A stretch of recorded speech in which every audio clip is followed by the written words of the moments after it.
What will the committee decide, and what reasons will the committee give to its reasons here in the third edition of the College Football Playoff Rankings? Welcome into the voice of college football and our weekly tradition during the season. Once the College Football Playoff Rankings come out, that's to get together for the big watch party, which we are in the middle of right now as we look at the latest on the unveilings on another Tuesday night. Welcome in. Please hit the like button before you settle in.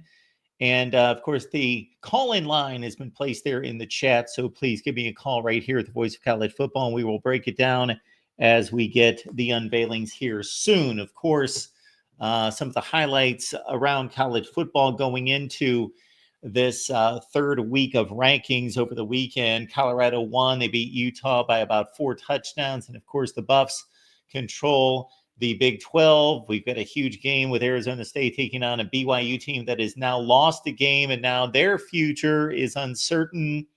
We've got Miami and SMU on a collision course to the ACC championship game. If they can stave off any upset possibilities the last 2 weekends of the season, we've got that collection of teams in the SEC that are gunning for a 10-2 records minimum that you would think for any of them would land them in the college football playoffs. Had you said any of the names of Texas, Texas A&M, Tennessee, and on down the line before the season started and placed a 10-win season next to that team, you would have guaranteed, or so we thought, that team would have made the playoffs. But with so few spots, and one going to the group of 5, and Notre Dame in line with only 1 loss, maybe somebody completes a nice 10-2 season with a difficult schedule in the SEC and still gets left out. And what about the case of Indiana? No losses on their record right now, but a weak schedule. They have yet to be challenged, at least by a good team. They lack a formidable win. They have got one winning record team in the W column. That's Washington at a mere 6-5. And of course, they've got the showdown against Ohio State. Oregon's the number 1 team in the country. They narrowly escaped in Camp Randall Stadium against Wisconsin, and Oregon should maintain their number 1 status. But how far does BYU fall? How far does Colorado ascend? Let's check out where we stand right now. We check in at number 25 with Illinois at 7-3. The Illini had the week off, but they moved their way into the college football playoff rankings. They're also in my top 25, by the way. That actually makes sense. UNLV took Syracuse to overtime. They've got a couple of power conference wins over Houston and Kansas, and UNLV at 8-2 now stand at number 24. Mizzou, tough loss over the weekend. Lost in the final 15 seconds of the game at South Carolina. Otherwise, we would be talking about Mizzou, but they're also ran at this point at 7-3. Iowa State picked up a critical win for them to keep their hopes alive of playing in the Big 12 championship game. They defeated Cincinnati 34-17, and we see the Cyclones last weekend were not rated. They moved into the rankings at 8-2. Another unranked team that is finally getting some love, finally getting some respect and recognition, notched their biggest win of the season by far, knocking off Kansas State, and that is Arizona State. What a ride by Kenny Dillingham, Sam Levitt at quarterback, Bo Scatabo at running back, and Jordan Tyson at 13 catches against Kansas State as they marched into Manhattan and took a 21-0 lead. And Arizona State suddenly is on the radar, and they've got a date against BYU coming up this Saturday. Now we are at number 20 with another group of 5 entry in Tulane, 9-2. And of course, Tulane has been one of the better group of 5 programs in recent years. Won a Cotton Bowl a couple years ago against USC. Almost made it to what would have been a college football playoff in a 12-team format last year. Okay, team of the week, Army. Number 19, and a date with Notre Dame, of course. The entire season rides on Army. they could upend this entire deal if they continue to win and pull off the major upset this weekend. South Carolina at number 18. If there's a 3-loss team that's going to make the playoffs, and I don't believe that's going to happen, but South Carolina at 7-3, number 18. Clemson, of course, those two teams play in a couple weekends on rivalry weekend. Clemson at 17. They move up 3 spots. Colorado moves up 1 spot from number 16. And they are an 8-2 football team. Colorado disposed of Utah, scoring 49 points against a really good Utah defense. And the Buffs with the star power of Deion Sanders, Travis Hunter, who might win the Heisman Trophy, and Shedeur Sanders. At number 15, we've got Texas A&M. And only one of those 2 losses that you see right there is in conference play. So Texas A&M controls its destiny to get all the way to the SEC championship game. BYU, the big fall, the big drop, the big plummet, down 8 spots, as they should be. They fall to a 3-6 Kansas team at home, no less. BYU is now 9-1 after the loss, and they are on the outside looking in. And obviously, with the lack of opportunities going forward, even though they play a decent Arizona State team this weekend, BYU's got to win the conference championship to climb all the way from 14 up high enough. There would have to be all sorts of chaos for BYU to lose another game and still make the playoff. It looks like a one-bid situation for both the ACC and the Big 12, most likely. Number 13 is SMU, now 9-1. SMU held off Boston College over the weekend, and the Mustangs, sitting pretty at 9-1, moved up a spot. They are still on the outside looking in, but it's all about winning the ACC championship for SMU. Now we get into the top 12, and as long as there is a group of 5 within the top 12, which of course there will be with Boise State, and there they are, then these would be, as of today, the 12 teams to make the college football playoff. Boise State, 9-1. Broncos, they defeated San Jose State by 3 touchdowns this past weekend. They move up a spot. And again, they're in line in the group of 5. Now, if Boise State continues to win and we get an Army upset against Notre Dame, then we've got much controversy to deal with in the group of 5. Tennessee drops 4 spots. They were outclassed by Georgia easily in that game. It was a good ball game for 3 quarters, and then Georgia pulled away, and now they have eclipsed Tennessee, of course, with the head-to-head win. The Bulldogs are 8-2. They rise to number 10 in the country, and Georgia's got one of those SEC November scrimmages against UMass before they take on Georgia Tech. Of course, it was just a week ago that Ole Miss took care of Georgia at home 28-10. The Rebels now at 8-2, number 9 in the country. Let's look at the top 8. I'm feeling a Notre Dame. No, we've got a Miami coming up. The Hurricanes had the week off. They finished with Wake and Syracuse on the road, and then the ACC championship game if they get there. If they don't, of course, they're finished. They have to get to the title game and most likely win it. Alabama's at number 7. They moved up 3 spots after they defeated Mercer. The Tide is 8-2, number 6 in the country. And apparently receiving some love this week would be, yes, Notre Dame moved up a couple spots. Now, Notre Dame is now 9-1. And Notre Dame coming off a win against Virginia rather easily in that one, 35-14. We've made our way to the top 5 in all of college football. In Indiana, I think they've held serve. They were at number 5 last week. The Hoosiers had a bye week, and it's all about Ohio State on the road. In Indiana, most people are thinking have to play well, not necessarily win, play well to get to the playoffs. We had a conversation today with Steve Dace from Michigan Podcast, so be looking out for that to be released in the morning at 10 a.m. Eastern Time. The premiere was Steve Dace, my discussion with Steve about the college football playoff rankings and more, to be released right here on the main channel, 10 a.m. Eastern Time. We talked about Indiana and Steve's thoughts about the Hoosiers and Kurt Cignetti's team's resume. 4, 3, 2, and 1 in some order. Looks like Penn State at number 4. Nittany Lions at 9 and 1. Texas at number 3. They're 9 and 1.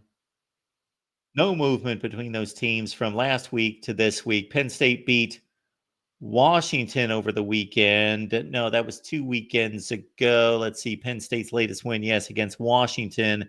Texas now 9 and 1. There we skip the rest of the top 5, which is held firm from 5 to 1. Indiana, Penn State, Texas, Ohio State at number 2 at 9 and 1. Oregon is 11 and 0. Now we take your calls. Appreciate you being here at the Voice of College Football, and we will take those in order.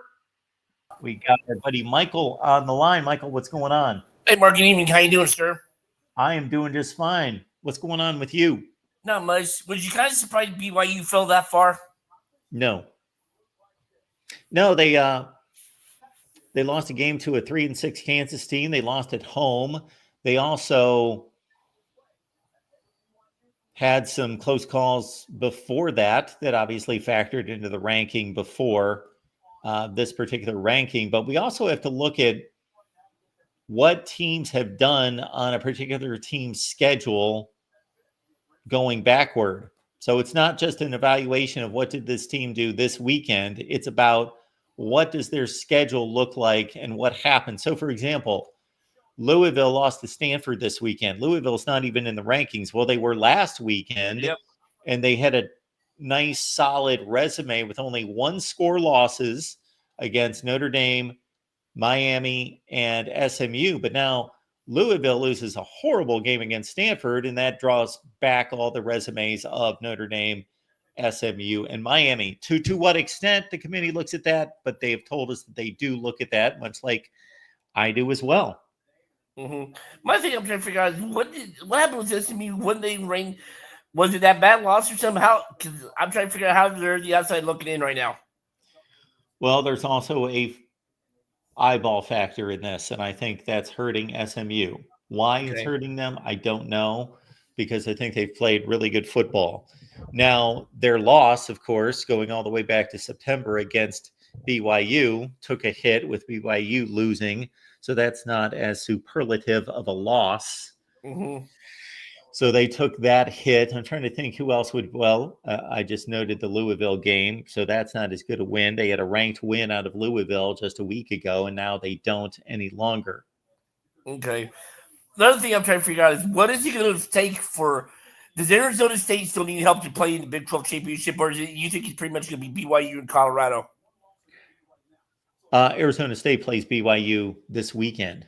Oh. So if Arizona State wins that game, they will tie BYU with 2 losses in the conference and obviously have the head-to-head. So they will get to the Big 12 championship game by beating Arizona. Okay. And how good of a game do you think that could be if it is Colorado State and Arizona? I mean, Colorado to Arizona State. Yeah, I really have not seen a whole lot of Arizona State this year, but I got to commend them for what they've accomplished. Most of their games have been rather close. What they did this past weekend has to be their best win to go to Kansas State and go up 21-0. There were, if you really look at that game, and I skimmed through it and I read the box score and I read the recap, and I did not watch the game, but I went through the game highlights and so forth. There were a lot of gifts in that game from Kansas State, a lot of things that really led to that Arizona State lead. But they're a pretty good football team. And again, Kenny Dillingham's doing a heck of a job, but I would really favor Colorado in that game. I just think they have such an advantage at a few different key spots with the kind of NFL talent they have. Okay. Basically, this is like the varsity playing the JV week in the SEC. So do you think all hell breaks loose next Saturday, Thanksgiving weekend? Well, let's stop here for a second. Who do we have in the SEC that matters? We've got a couple games showing up. We got Ole Miss. Listen to this. Ole Miss goes to Florida. Now, they should take care of business, but that's not a gimme. Florida's coming off a nice game. There's somebody else out there. Who else in the SEC's playing that matters? Texas A&M goes to Auburn. Auburn's played like crap this year. Auburn has really underachieved. They've been disappointing, but at Auburn at night, that could be a little bit tricky too. Okay. Speaking of Auburn, is the game next week at Bryant-Denny or is it down at Jordan-Hare? Let me get my years straight. They go every other. So I'm thinking Bryant-Denny, but I'm not 100%. Yeah, they're at Bryant-Denny Stadium because Auburn gave them a great game. Well, yeah. Last year was the Jalen Milroe 4th and 32 play. That was at Jordan-Hare. Yeah, so they're back in Tuscaloosa. All right. Last thing before I let you go, because I know you got a gazillion callers. What's the worst IU can lose by and still be all right? If it's within 10 to 14 points, are they safe, you think?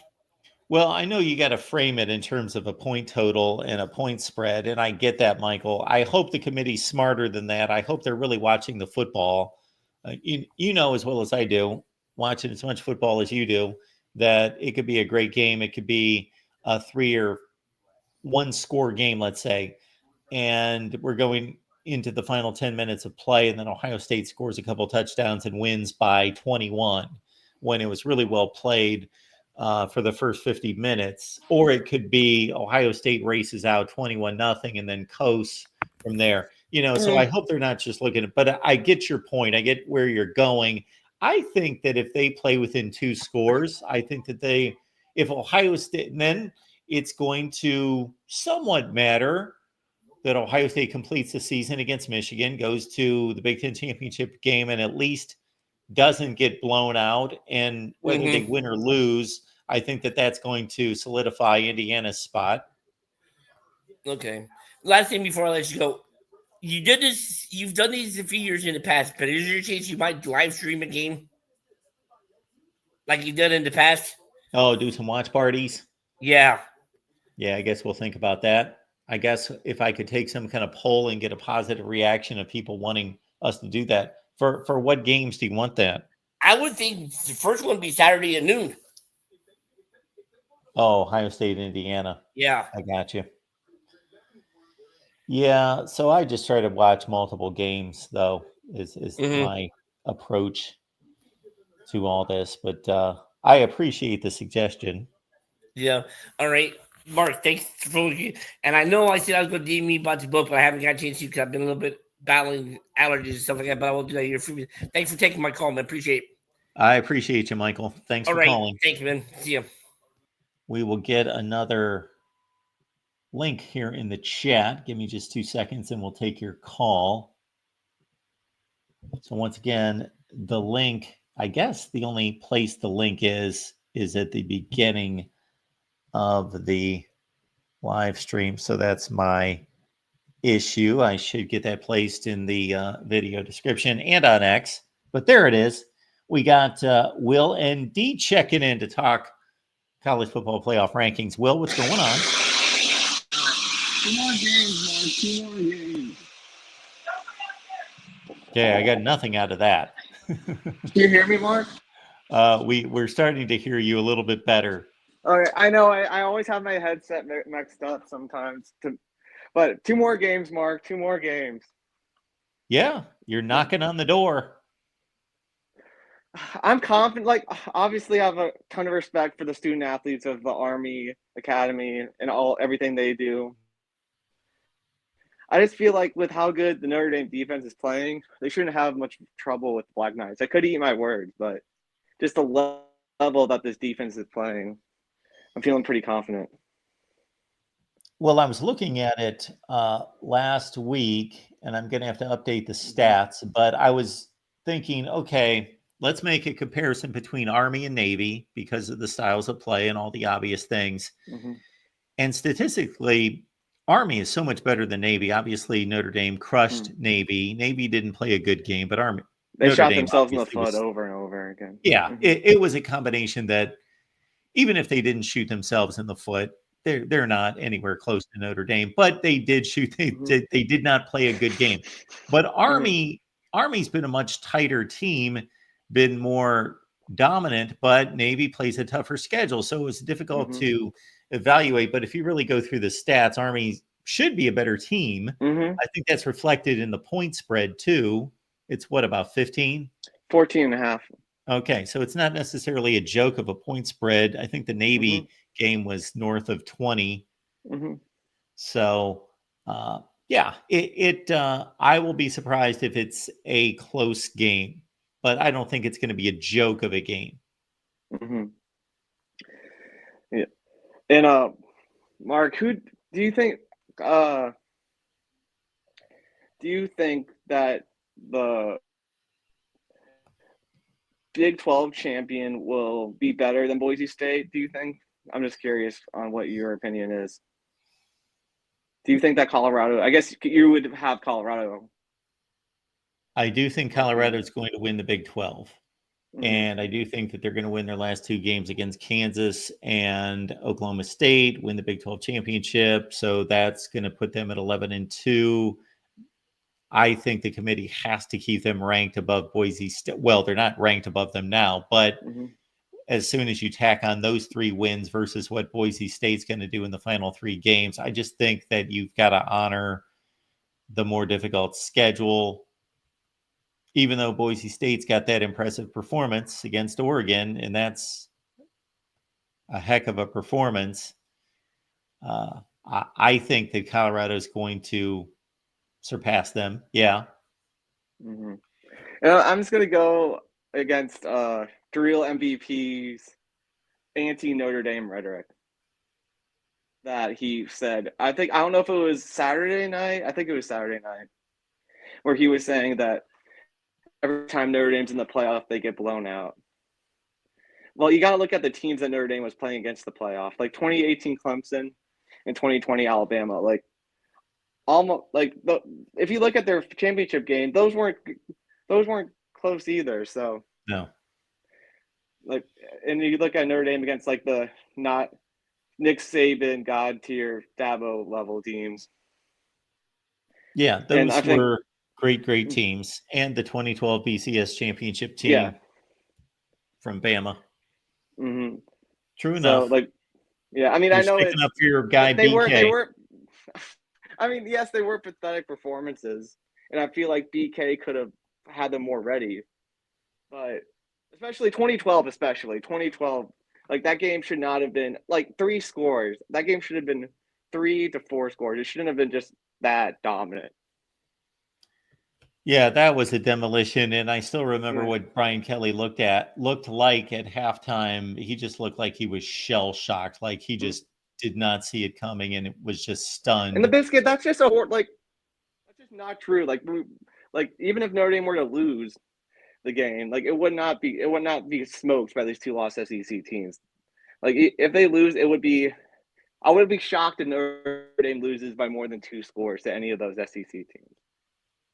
Oh, I think they would play with any of them. We saw one game against Texas A&M, Yeah. of course, and that was on the road. And that was when Mm-hmm. they were, well, we could talk about both sides maturing and getting better, but Notre Dame had an extremely young offensive line take the field that night. And Riley Leonard, obviously, that's his first game at quarterback, working with the bullets firing, with those wide receivers and with the offensive line. So that's the one sample we've got right now. And Notre Texas Dame A&M, also won the line of scrimmage in that game. Like absolutely. like both defensive lines won, but Notre Dame's offensive line did enough at the end of the game to win. And I feel like that wouldn't change. Even though both teams have improved, I don't think that would change because Notre Dame's offensive line has gotten better. Notre Dame's defensive line has been great. Yeah, I'm Like, not sold on. I do think that Notre Dame would win that game 8 times out of 10 against A&M. Maybe not 8 out of 10. That's being a bit of a homer, but at least 6. At least 6. Yeah, I'll give you that, especially since it was on the road. Mm-hmm. And it was a really close game, really much of a rock fight kind of game. But the final 6 or 7 minutes just completely belonged to Notre Dame. So when the game was on the line, they took charge and they really hammered them up front. And that's the only game we've got with Notre Dame in the SEC this year. And Texas A&M is obviously one of the best teams in the SEC. Now, whether they're the best team in the SEC or they're the seventh best team in the SEC, that line's about this big. So even Georgia's been susceptible. Texas, everybody has looked bad at times. It's unless somebody really separates himself throughout the rest of the season, the championship game and the conference, and then into the playoffs. Like, let's say Georgia caught its stride last week and becomes the Georgia of the consensus preseason number one. We may look back and think, oh, yeah, it wasn't the greatest season for Georgia, but then they found their stride. They got that kind of talent. But I really think these teams mostly at this point in the season have shown us what they are, and it's going to be about matchups, and it's going to be about who's just got it that week. And I think Texas A&M might be slightly below those other teams. They don't have the explosiveness on offense that those other teams have, but I think they're all capable, as they've shown, of beating each other. That's for sure. And last question, Mark. I think that Ohio State wins against Indiana. I mean, I'm not going to say handily, but I mean, the lines of scrimmage, like Indiana lost the lines of scrimmage against Michigan, I felt like. And I feel like Ohio State is going to win that more than by a wider margin than Michigan. And I feel like it'll be a Buckeye easy win. Well, I'm going to piggyback off of your selection and give everybody a free pick here. Ohio State 38, Indiana 17. That's pretty similar to what I was going to say. I guess I'll go 42-17. I mean, I hope for Jeffrey, I know, is so excited about Indiana, but like, we could be here, 4 nights from now? We could, yeah. Indiana could have pulled off the upset, the shocker, and they're headed to the Big Ten championship game. And Ohio State's then that puts Ohio State in a precarious situation because their 10-2 would not stack up. They would at least have that Penn State win. But you got the Penn State win. They technically have a better loss than anybody in the country. But what do you think that if it goes the way that we think it will go, do you think that Indiana will be in the top 12? If they're 11-1, I just think that I would normally think that if we took all these SEC teams, and if you told me, okay, these are the SEC standings, Mark, with 2 games left, knowing that most of them are taking the week off this week, but still, most of them have 1 legitimate game left, that I would be able to forecast some upsets and some of that to tear apart and for that to be a smaller list of teams at 10-2, but I just really don't see it. Yeah. I mentioned, I don't know if you heard Texas A&M going to Auburn. If we're really looking for upsets, that's a possibility. Auburn's played like garbage all year, but athletically, in terms of talent, they're roughly as good as Texas A&M, and they're going to be at home at night. That's a possibility. We saw Texas A&M go to South Carolina a couple weeks ago and get whacked in the second half. Lamar Sellers, best quarterback in the SEC. Did not see that coming. Is he the best quarterback in the SEC? In my opinion. Okay. He's in the top 2. Yeah, I'll go with that. All right, Mark. Well, I'll go top 3. Okay, top 3. I got to throw Jackson Dart in there and Jalen Milroe. I just feel like Milroe just. I mean, Dart. You could say Dart. It's a fair point to say Dart, but I don't know. Milroe just he's a little inconsistent for me. But I think his best is probably better than any quarterback in the SEC's best. I would agree. Will, we appreciate you being here. Thank you, Mark. I appreciate it. Always good to see you. Thank you. Our guy Will, hyped about Notre Dame. 9-1. They've got Army. They've got USC at the Coliseum. They've got Army at Yankee Stadium, of course. And one note before we get to our next caller would be that there are scenarios floating out there that if Boise State completes their run, 12-1, Mountain West Conference champions, of course, the one lost to Oregon on the last play of the game. They're already at number 12 in the country. Army, where were they placed? Was it 20? Regardless of where they're placed, that's almost insignificant at this point because they're going to plummet if they lose this weekend. Well, they shouldn't plummet if they lose the 3-point game to Notre Dame, but they're going to be out of it when it comes to a college football playoff. But Army beats Notre Dame. They complete the season with, think about this, 2 nice wins against Navy. That's what, a 7-2 football team right now, 8-2. Then Army completes the American Conference Championship undefeated. And what about a Big 12 champion that has 2 losses? What about a Big 12 champion that has 3 losses?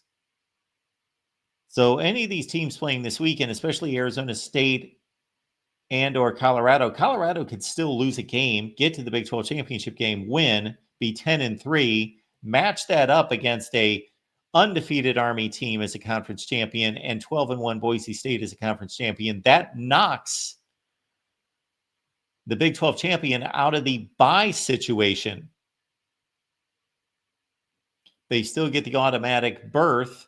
They almost fall into the group of 5 category. They become the group of 5 team in a sense, what we anticipated the group of 5, and they would get to the back of the line at number 12. Wouldn't that be something? All right, let's keep it rolling here at the Voice of College Football. We got our guy Jackson stopping by. Jackson, what's going on? The Alabama Crimson Tide moved up a few spots this week. Oh, yeah. I'm excited about it. And I hope we do get to play Notre Dame in the playoffs because it's always pretty fun watching Alabama play Notre Dame. Especially fun looking back at the history of that matchup. How you doing tonight, Mark? I am doing great, Jackson. And at this point, we should have the new rankings we do. Oh, yeah. Darrell can sent post. it in the chat. Yeah, yup. We got Penn State at 4, Indiana at 5. Ooh, that is going to create quite a ruckus. Well, I mean, who am I kidding? It's already a ruckus because Indiana is not too happy about being below Penn State. But this Saturday, they're definitely going to have their opportunity to show that they should not be below Penn State. But, hey, we got our chance to show the Buckeyes thing or two, which anything can happen in the world of college football. And if they were to beat Ohio State, it would not only be the first time since 1988 that it's happened, but it would also be the first time since 1990 that they didn't beat Indiana. Yes, they tied in 1990. So nobody's going to be surprised if Ohio State wins this game in whatever fashion. So that's not really the question because Ohio State's going to sit at number 2, barring an Oregon loss, and they're good to go. The question is, okay, Indiana, if they win the game, hey, they could be the number 2 team in the country when the rankings come out at this time next week. If they win the game, if they lose the game, that's going to be the question. How far does the committee drop Indiana once they lose the game? Once they lose a 31-28 game, or once they lose a 42-14 game, what does that do? What does the committee do with those 2 different scenarios? I think if they get blasted by 4 touchdowns or more, or basically like 3 touchdowns or more, they get knocked down big time. But if it's like a 10-point loss or less, or the game goes to overtime, Indiana is still in the top 10. I feel it's much similar to TCU in 2022, where TCU basically had to win the Big 12 just to make sure they were in. But if they lost the Big 12 title, it had to be by a good margin. If they lost by double digits, they were in trouble. But if the game went to overtime or it was a close loss, then okay, you're good to go, TCU. I could see something of that particular scenario for the Indiana Hoosiers for this season. Now, when you look at this logically, if Indiana is in fact the number 5 team in the country and their best effort this season is beating Washington, that's their best game because Washington beat Michigan. Washington's got a better record than Michigan, and Indiana beat them worse than they beat Michigan. So the Indiana game or the Washington win is Indiana's best effort of the season. Okay. So they're 10-0. If they lose to Ohio State, who is the number 2 team in the country, and they play extremely well, shouldn't they at least hold their position? If not, move up? Isn't that their best performance of the season? Doesn't that justify and confirm that they're a good football team and that they have earned that ranking? So in my eyes, if you're logically ranking these teams based on their performance, you don't drop Indiana for a loss. No. They're actually proving to be the number 5 team in the country if they take Ohio State to the wire. Yeah, I saw where this guy, Locked On Ole Miss host Stephen Willis, has been going viral for his take about how Indiana shouldn't be the number 5 team because they're a double-digit underdog against Ohio State. And I've been like, I take it that he has not watched a lot of Big Noon Kickoff this year, or Big Ten football for that matter. Yeah, I really don't care what the point spreads are. The point spreads are the point spreads, and they're for gamblers. They are not for evaluating football teams. Doesn't matter what the spread is. It matters what you do with it. That is the way to go. Notre Dame, I'm looking forward to that game against Army. It's going to be fun to watch a college football game at Yankee Stadium that's not named the Pinstripe Bowl. That will be a huge one, as a matter of fact. The SEC teams and the Big Ten teams, I think basically if you get to the SEC title game or the Big Ten title game, I don't think anybody has to worry about being left out if you're in the SEC or Big Ten. Because I was watching a little bit of Alabama Mercer before I started the post-game show on Saturday, and I was hearing the broadcasters getting upset about how nobody should be leaving out whoever goes to the SEC title game. It doesn't matter if you win or lose, which tells me right then and there nobody's getting left out in the SEC. And I'm looking at our friend Bill Bender where he's got the tiebreaker results. And I'm looking at Alabama. They've got a great winning percentage, which is 509, and it's greater than Georgia's, Texas A&M, Ole Miss, and Tennessee. That's the common opponent winning percentage that I've got pulled up. And if Alabama can win out, they basically have a shot to get into the SEC title game. And Alabama's it's kind of a debate whether they're going to do you want to get in the SEC title game, or do you just want to win out, sit and chill on championship week, see who you're going to play in the playoffs? And I know Lane Kiffin was talking about that this week. Yeah, there's a lot of risk reward there because if you win out, you get to the SEC championship game, then of course you can get the bye and you can earn a bye and miss a game. But then you. Uh-oh, how'd that happen? Good grief.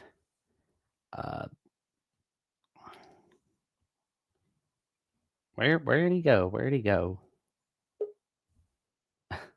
Good grief. My apologies, everyone. StreamYard just all of a sudden told me that I wasn't welcome any longer. So anyway, yeah, that's the risk reward. That's you risk going to the conference championship game, which of course you don't control in this situation, but you play the best you can and you let the records fall where they may in the tiebreakers, and you get a chance to elevate to a bye, or you risk, depending on how the committee looks at it, you could possibly risk losing out if you get blown out in the SEC championship game. But most likely you're still in the playoff, but you went and played another rough game, you get beat up, and you still have to go and compete in the first round. And maybe after losing an SEC championship game, you're now traveling for that first round game. It's something that's going to have to be really looked at in terms of how much do we penalize teams going to conference championship games, and especially if they lose significantly. I think basically, well, I mean, it's like I said about the SEC, Big Ten, they'll be fine. But I think for the ACC, SMU, they are a team that's really going to have to win the ACC in order to get into the playoffs, because they can't really rely on past history. They can't really rely on a whole lot, unfortunately. They are going to have to win out. And of course, there's that loss against BYU that's really biting them. So what they may need is BYU to win the Big 12. Yeah, they did not like the BYU Kansas game. They would love to see BYU get it back on track and strengthen that win or that loss for SMU. Definitely right there. It would All right, be Jackson. It would Yeah, be anything interesting to else? see if Arizona State can go from unranked to 24, then boom, they win the Big 12. That'd be an interesting storyline right there. Yeah, let's say with Arizona State at what are they? 18? Where are they? 24th. 24. Arizona State's as low as 24? No, Are they really? my mistake. 21. Okay, 21. They're 21. They beat BYU. That's going to give them a nice little boost, depending, of course, on what everybody else does. But let's say they win the 2 to get to the championship game. They're probably going to be in the 14 or 15 range at that point. And then they win the Big 12 championship game. Then, of course, it doesn't matter what they're ranked after that. They're going to get elevated into the playoff. Yeah. Yep. Yeah, that would be the story of the year right there. If whether it's Army makes the playoff or Arizona State makes the playoff, SMU makes the playoff, all those would be great. That would be huge right there. All the new kids winning their conferences. That would be a huge storyline. You know, don't count out Georgia Tech against Georgia. Oh, I'm not. You know, if we go the opposite way, what if Ohio State loses to Indiana and they miss the playoffs, or Georgia loses to Georgia Tech, they miss the playoffs, and we have some of the heavy hitters that were 1 and 2 in the country to start the season miss the playoffs, and instead we've got the SMUs and Arizona States of the world in the playoffs. It'd be fun. I talked with a buddy a few months ago about the possibility of seeing Georgia Tech upsetting Georgia, like maybe not this year, but next year or the year after that. Brent Pye's doing a pretty good job at Georgia Tech. It may not be the job that Bobby Dodd was doing there, but he can get him the good heights. Yep. I know you're getting your Brents flipped there. Yes. Yeah. Oh, Brent Key, Brent Pry. Yeah. Your Techs mixed up. Yeah. Well, Jackson, appreciate you being here. Oh, thank you for having me on. And Alabama call-in shows Thursday night, where I will reveal who is coming on the 14th edition of Crimson Tide Live. I won't be spoiling till then. Phenomenal. So listen to that. That's coming up on Thursday on the Alabama show over on the Alabama channel, where Jackson takes your calls on Alabama football every Thursday. Good to see you, Jackson. Good to see you too, Mark. Stay safe, stay warm. It's cold out. All right. We will keep it working here at the Voice of College Football. Appreciate everyone calling in. We've got our buddy, the real MVP, stopping by next. How are you doing this evening? I am doing great. Good to hear from you. What's on your mind concerning the big rankings reveal? Yeah, there's a few things that are on my mind about these rankings. First off, Big 12 man is down bad, Mark. They are down astronomically bad. How about being so disrespected that a group of 5 team is placed above you? That's poverty, Mark, right? Yeah, the entire conference below the top group of 5, and then there are 2 other group of 5s waiting in the wings that are ranked right alongside and very close to your other 2 championship contenders. Right. You remember how everybody was saying that their conference is as Tim Prangley would call them, the island of misfit toys? Yes. he's being proven more and more correct on that statement literally by the hour at this point. Yeah, well, it's a conference that if we look at what they've done outside the conference, it's just not impressive. Who is the best team? Everybody in the chat, who is the best team that the Big 12 has defeated outside the conference? Maybe Arkansas, maybe Iowa. That's the best I can do right now. Arkansas. That's probably the best you will do. Iowa, possibly. Well, we got SMU as well. So we got one of those three. I think they're all pretty much on the same plane. Right. Also, that's something else I'm going to mention. If head-to-head matters, Mark, then how come SMU is ranked ahead of BYU? I know it doesn't matter in conference place, but as a purity spec rankings person, I think head-to-head should be the most important thing. So if you have two teams right beside each other, the winner should get the tiebreaker. I don't know, just crazy concept here. Totally agree with that. And we're talking about two very similar conferences. I can't think that there's much separation between those two schedules. And if anything, I totally agree with you, though.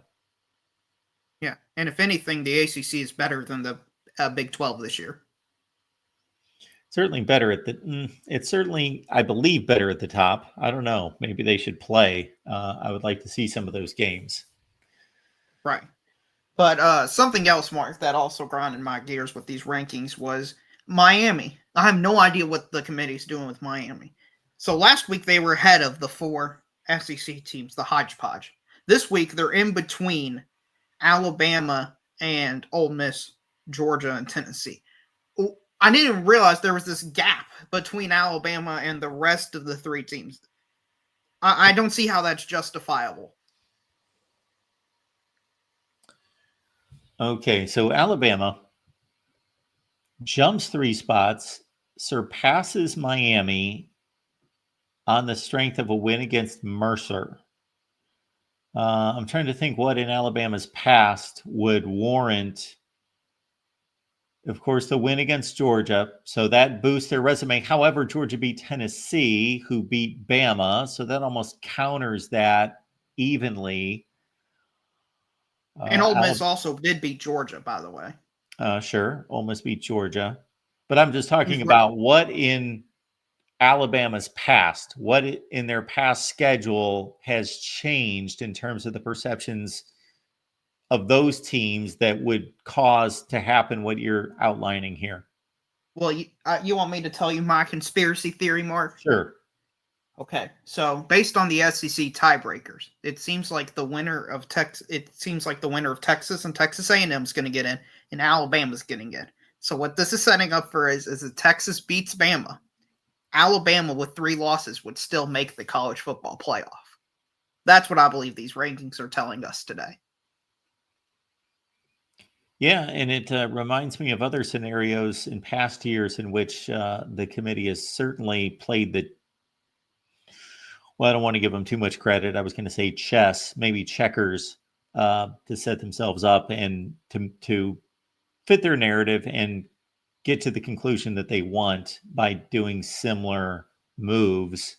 That again, I would need to be in a room with them to really have them explain, because on the surface, what Alabama did this weekend and what is on their schedule and the performances of the teams on their schedule do not justify leapfrogging Miami. Yeah, I don't know. Right. So you would have Miami ahead of Alabama. Because for me, I just believe Miami should either be behind these 4 teams or ahead of these 4 teams. Well, that's where I'm. Okay, so that's a great question right there, because when I do my rankings, I get caught in these collections of teams too.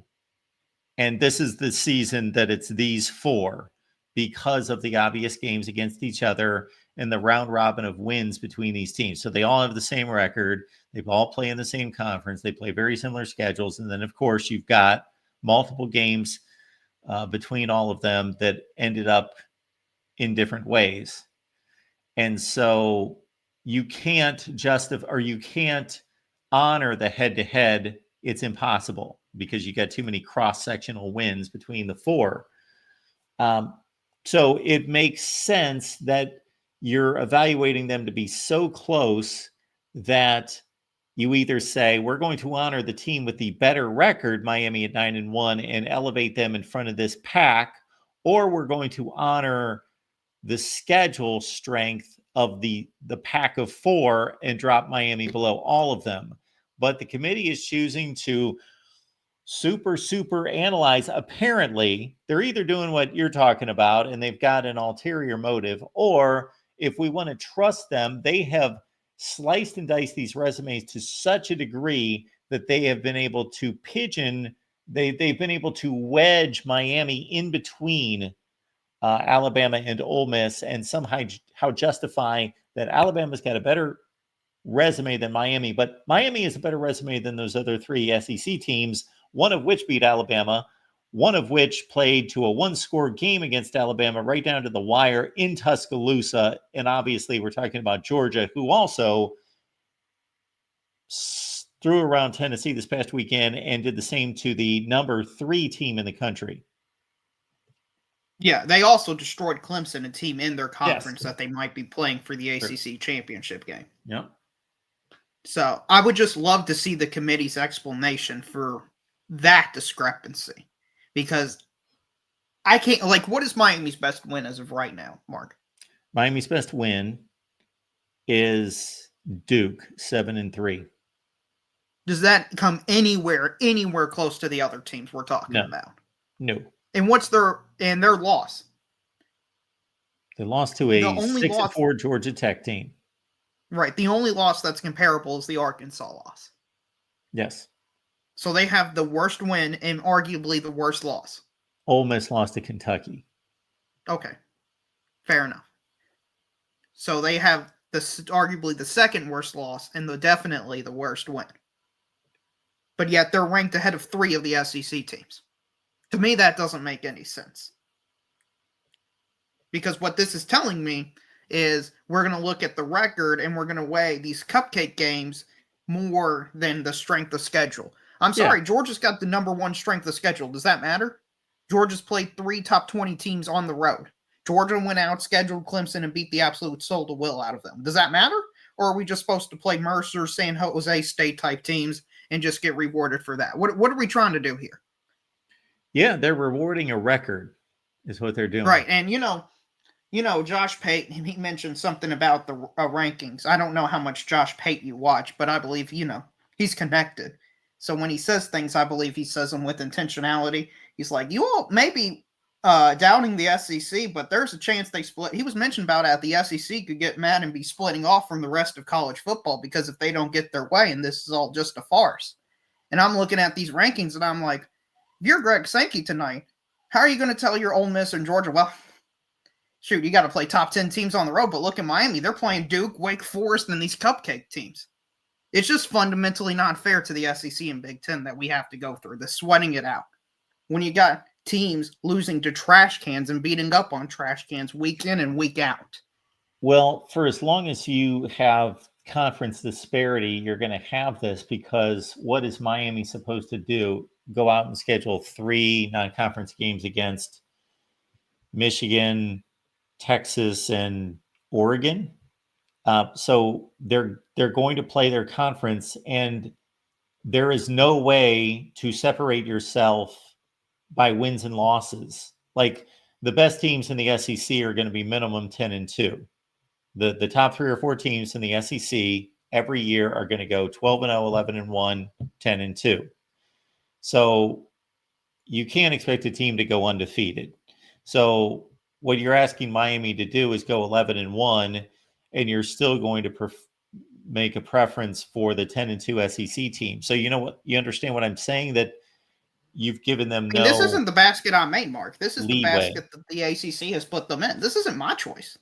I'm just evaluating the teams. And unfortunately for Miami, they schedule Florida, and Florida's terrible. So they don't get any real credit for that. If you want to be in a weaker conference, you need to schedule teams from the better conferences and win if you want the respect. Well, This is I am going to push back a little bit here because there's some opportunity to do so here. So I generally agree with what you're there. There's no question that Alabama, Ole Miss, Georgia, and Tennessee have far more difficult schedules than Miami. However, the common denominator is Florida. Miami beat Florida much worse than Tennessee did, who got taken to overtime, much worse than Georgia did. And we'll see that is about Ole fair, Miss and and that Florida this weekend. yeah, I know, and that is fair, and that does need to be factored in. But I think when we take into account the overall resume, I think it is clear and obvious that those three teams have a much stronger resume, even with the additional loss, than what Miami has. Yeah, I've got Miami, I believe, at 11. I'd have to pull up Yeah. my rankings. I think that's where most people have. Also, something else that the committee's tipping us off into, Marcus, if you scroll near the very bottom of the rankings, the Missouri Tigers are just like the Grim Reaper in terms of these rankings. They just somehow are just there and just always in the background, ever present and lurking. How in the world is Missouri still ranked? Missouri's not a good football team this year. They're just not. Okay, well, if you're going to take their entire body of work, I tend to agree with you. But if we're going to take if we're going to take the committee's evaluation as of last week to be valid and then tack on going to Columbia and losing in the final 15 seconds to South Carolina, then we've got to give Missouri some kind of game performance credit for that. So I don't have any issue with them moving how many spots? Let's see. I've got so many windows. They stayed open. the same. I'm going from team to team here because I'm trying to do some other things at the same time. So I don't necessarily have an issue with. I don't have an issue with Missouri and what was done based on this past weekend. Right. Now, before My that, problem I is don't just know. My problem is the totality. Well, I got Missouri at 22. Oh, I've well, got Pitt at 25, Kansas State at 24, Illinois 23, Mizzou 22, Colorado 21. Let me see here. Give me a second. So if you can follow this mess, because I got to keep track of the wins and losses. So again, yeah, Pitt, Kansas State, Illinois. I got Mizzou a spot ahead of the committee, and I understand they looked awful against Alabama. They also missed their starting quarterback, Brady Cook, and their best running back, Nate Noel, through much of that. And again, that South Carolina game went down to the wire. Anyway, Colorado at 21. I got Clemson at 20. There's Iowa State at 19, Arizona State at 18.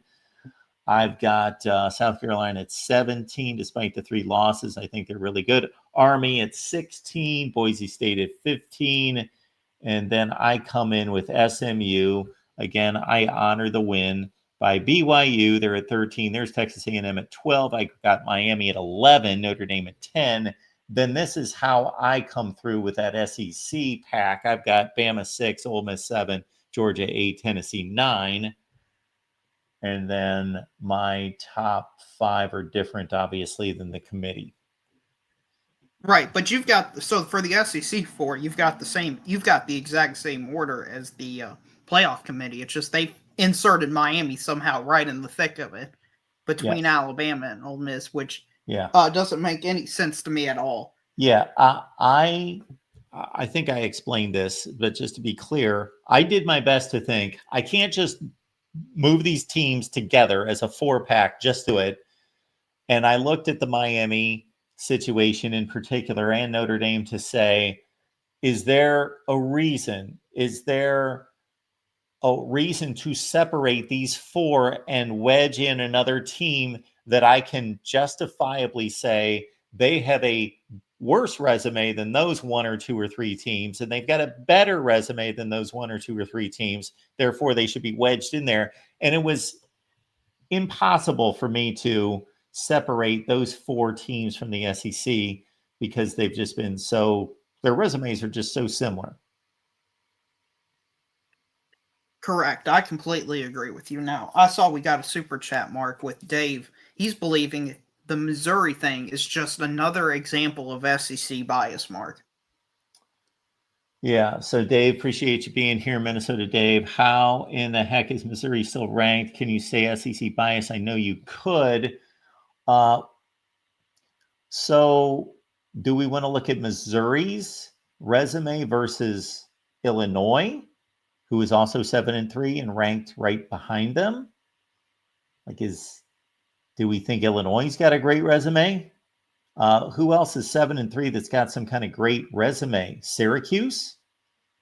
You start to run out of 8-2 teams. That one thing that I do when I release the top 25 that actually makes sense is I run down. These are how many undefeated teams there are: 1-loss teams, 2-loss teams, 3-loss teams, and I've gotten to the point of starting to count 4-loss teams because you run out of 2-loss teams. So you got to rank some 3-loss teams. Well, Missouri, let's compare them to Illinois.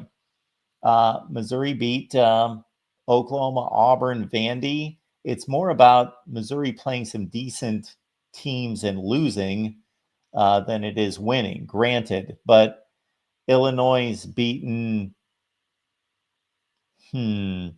Michigan, 5-5 Michigan, 5-5 Nebraska in overtime. The Vandy win's a better win than any of those wins. And the BC they beat wins Kansas as well. And the BC wins about just as good. Kansas not a is whole lot of 4-6. Yeah, they had a close loss against Iowa, which is something. And Iowa. Yeah, that Purdue game is unexplainable. That Purdue game is probably the worst performance out of there any you of the go. top 25. Yeah. Illinois did not play Iowa. They lost to Penn State by 2 touchdowns. They lost to Oregon by a zillion, and they lost to Minnesota. Those 3 teams are obviously Penn State and Oregon are extremely good, but the Penn State performance was okay. They stayed in the game. The Oregon game, they got blown off the field, and Minnesota is a 6-4 team. The 3 teams that Missouri lost to are consistently better. They didn't lose to a Minnesota team. Right. And has Missouri had any close performance like Illinois has against Kansas, Nebraska, and Purdue? No. Right. To me, that's the difference. It's not just who they lost to, but it's how they've looked in their wins they've played, especially against Purdue, because Purdue is just Purdue. I mean, they're horrendous this year. And believe me, I take no joy, nor am I really sticking up for Missouri.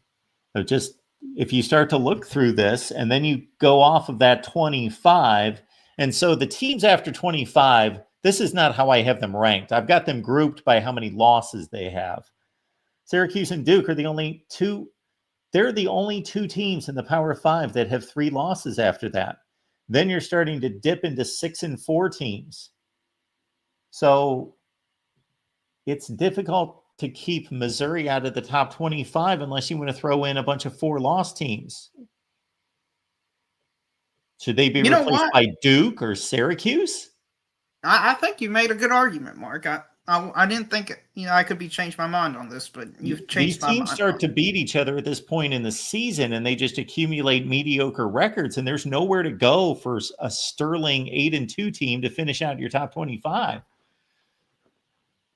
Yeah, I have to say you're right, Mark. I was even looking at 6-4 teams thinking, okay, how good are they? Is there a 6-4 team that's really played well? Not quite, but we're getting close to that. Obviously, once we get to the end, 2 weeks from now, there will be 8-4 teams in the top 25, whether it be mine or the AP or the committees. Final thing I'll ask you, Mark, and this is going back to the beginning of my soliloquy, is the Big 12, Mark. There is a realistic chance they're not going to get a single team in. Not one. If Army beats Notre Dame. That's all that realistically needs to happen. If that happens,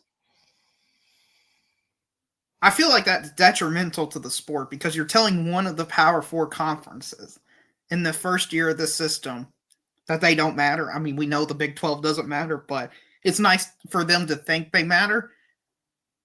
What type of precedent do you think that would set, leaving one of the Power 4 conferences out completely? Well, I think it sets a precedent to just let us know that that our assumption that the that college football is as regimented in its power structure as we thought is not necessarily the case, and that this, it would only prove the point that I argued ever since we had this realignment settle down to what it currently is. And when I looked at the Big 12, this is a fun conference. It is a really fun conference. If you are looking to watch 41 to 38 games late Saturday night from Lubbock, Texas, this is a fun conference to watch. You don't know who's going to win the game. You cannot forecast that Arizona State's going to go from 3 wins to possibly a conference championship, and that Utah is going to collapse that Oklahoma State's going to go to the conference championship game one year and then plummet, even though they've got quarterback back, rushing champion back, receivers, 21 of 22 starters, and they're 0-7 in the conference. It's just every game is either down to the wire, or it's just this complete slap in the face, like, how did that happen? What in the world just happened kind of game. But that doesn't register on the national scene. These fun Arizona State UCF games. I get you, Mark. But hey, I'll be laughing all the way to the bank because I'm going to enjoy the meltdown. That's what I'll be doing, because the Big 12 fans have been way high. They were talking about in the beginning of the season, midway through the season, Mark, 3 teams getting in from that conference. Well, so it would be some type of poetic justice for them to get literally nobody in there. You need Army to come through. Yeah, and I need Arizona State to beat BYU. Yeah. Probably. Yeah. And I mean, how crazy is that to imagine to happen? Where does all we need is Notre Dame Army to realize who they have been for the last 35, 40 years. Their Army's only Yeah, one of the more unpredictable aspects of all this is when there is a team like Army and their record is just built on fluff, and then they face the moment of truth, what the committee would do with that win. Would they just think, okay, well, that's a nice win, but obviously we're going to dock Notre Dame significantly and they're done. And there's this balancing act of, okay, did Army just beat one of the best teams in the country, or is Notre Dame not quite as good? Obviously, Army would be rewarded significantly, but are they going to then suddenly going to have a resume that's better than all these teams in front of them? They may only move 4 or 5 spots because they may run into, even if they go to 10-0, that doesn't throw them to number 5 in the country.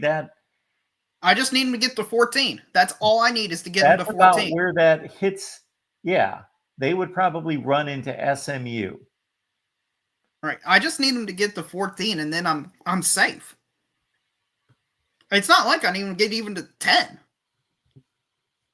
So I think it's a scenario that would be fun to look at. I don't think it's very likely to happen, but I think it would be a great scenario to have happen. And again, just to compare that with like Tennessee losing to Georgia last weekend, when teams are in the SEC and we have a pretty good read on how good they are, and they mount these strong schedules against, at the very worst, top 40 teams in the SEC, that when they lose, they don't get moved much because Tennessee just lost to Georgia. So what did Tennessee move? Would they move 2 spots? They probably moved 2 spots here. Yeah, something like that. Okay. As opposed to what is going to happen to Indiana. Because if they lose that game against Ohio State and they lose it respectably, that can be interpreted as, shouldn't the number 5 team in the country lose on the road to the number 2 team in the country by a field goal? Shouldn't they just stay where they're at? Or even it could be justified that that's a performance that's keeping Penn State in the top 4 in the country. Wouldn't that be justified as a remarkable performance that they should actually get rewarded for? So those are the kind of situations where the committee becomes a wild card as to how they evaluate the team that finally hits the moment of truth, and what did they do to that moment, and how much are we going to value it or devalue it because they didn't get it done, or they got completely blown off the field. You know, I've been saying it I think I might have been one of the first people to say it now, Mark, that Indiana, if they lose this game by 42-10 type margin, they're going to be left out of the playoffs. And I mean, look at Penn State. There's a reason, in my opinion, they're ranked ahead of Indiana. It's because it's the committee signaling a lack of confidence in Indiana. I think the committee is projecting a bit and suspecting Indiana's going to lose to Ohio State by more than what Penn State lost to Ohio State by. That's the only reason I can justify Indiana being ranked behind Penn State as of right now. So let's do this, DeReal, and then I'm going to take other callers. If Indiana loses this weekend, and it's neither a blowout nor a down-to-the-wire game, it's a respectable loss, but they still lose 35-21. They are clearly not in Ohio State's class. Okay. Who else here plays a competitive game? Like, nobody's going to lose any of these games here.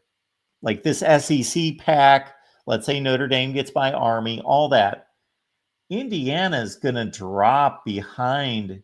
You know, their 10-1 is going to definitely drop behind this collection of 9-2 SEC teams. Well, then they're out. If they do that, then they're out automatically because you have the group of 5 ahead of them. And they're going to have a decision to make between them and Boise State, who, again, is still going to earn a spot. Yeah, then it's we're judging, and even beyond that, you got to figure Miami or SMU's in, the other is not.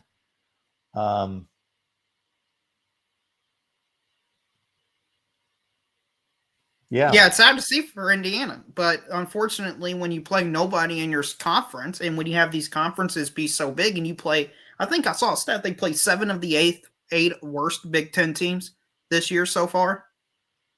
Yeah, like sounds right. when you play that type of a schedule, and then you play, you know, who knows name school here and who names no school there, this is the type of result you're finding yourself in. Honestly, if I'm Indiana, I'm just happy to be in these type of conversations.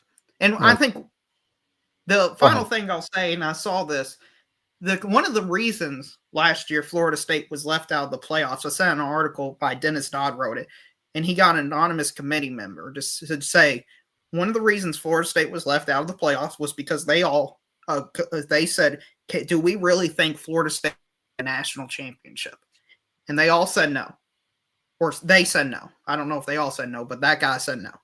Yeah. And I think that's what's going to happen with Indiana. I hate that standard. I don't agree with that standard. But if we're using that standard last year and we look at that standard this year, can Indiana win the national championship? No. And they'll be left out for a team that can win it, like a Tennessee. Well, it's not like the committee is hiding that. They say that there's an eyeball test component to this. So that's what that is. Right. All right, DeReal. Yeah, it's good talking to you. Thank you for making me a mod, Mark. Appreciate you being here, of course. All right, let's keep it rolling. We've got Rob checking in. Rob, what's going on? Hey, Mark, how you doing? Good. Hey, so yeah, I think I'm not sure what the committee is looking at with some of these teams. Look, I'm a Notre Dame fan. Obviously, I don't think we should be number 6 right now. Not to say that, you know, I think there's several teams in the top 6 that are overrated. I think Texas is overrated. I think Penn State's overrated. I think Notre Dame's overrated. I think Indiana is going to play it. Like, we're going to find out all we need to know about Indiana real soon. They're going to play Ohio State. And if they hang with Ohio State, then again, I think if they're within like a score or maybe like a score or 2, like let's say Ohio State gets like a late score, you know, it's a 1-score game going into the fourth quarter that Ohio State gets a score at the end of the game, whatever. But it's a pretty competitive game. I think that's enough to where Indiana should not be knocked out of the playoffs, or at least, you know, the contentions. So when you say Texas, Penn State, and Indiana are overrated, no, I said Texas, Penn State, and Notre Dame. Oh, okay. Texas, Penn State, and Notre Dame. So they are all what, 3 or 4 spots too high? Then who is moving up? Are Well, all see those that. SEC teams? Are you going to rank them like number 3, 4 in the country that have 2 losses? Well, here's the thing. I think Texas is kind of, a lot of people aren't talking about Texas, but they're kind of the SEC version of Indiana in a lot of ways. Yes. Their schedule has been very easy, especially for an SEC team. They've had it the easiest out of pretty much all the SEC teams. I mean, you look at Oklahoma is probably like cursing the skies right now. They're, their first season in the SEC, and look at their schedule compared to Texas. It's like completely hilarious. Yep. I posted a video about it before the season even started. Yeah, I saw that video too. Yeah. So I think Texas is in a lot of ways like the SEC version of Indiana. They just haven't really played. Like, yeah, Michigan, their win against Michigan was great, but like Michigan is not who we thought they were at that point in the season. Like at that point in the season, it's like, wow, look what Texas just did to Michigan. But that's not such a big feat now. So I mean, and then obviously Oklahoma's fallen off the rails, so that win doesn't mean much. I mean, they don't have that one really marquee win that you can hang your hat on, and obviously we've got that blowout loss to Georgia. So and then Penn State again, they've done, like their claim to fame is losing to Ohio State in a fairly competitive game, but nobody watching that game, at least me, and I think a lot of people watched that game, and I don't think a lot of people thought Penn State was going to win that game. Like Ohio State was in control for the most part, at least it felt like, because the Penn State offense couldn't do anything. Like they just couldn't do anything against Ohio State's defense. And then of course, Notre Dame. Look, Notre Dame's been crushing people, but that loss to NIU is a freaking like kryptonite for them. It's just hanging over their head. It's dragging down the narrative. So anything they've done good, it doesn't really matter to a lot of people because of the one terrible loss that they had. I think that terrible loss is worth like I would probably put Notre Dame behind Alabama and Georgia, and probably Ole Miss too. I would say Alabama, Georgia, Ole Miss. I would put them all ahead of Notre Dame right now. Because I think on a neutral field, I'm not saying Notre Dame for sure loses that game. Because obviously, if Alabama plays the way they did against Vanderbilt, Notre Dame wins. If Georgia plays the way they did against Ole Miss, then Notre Dame has a shot.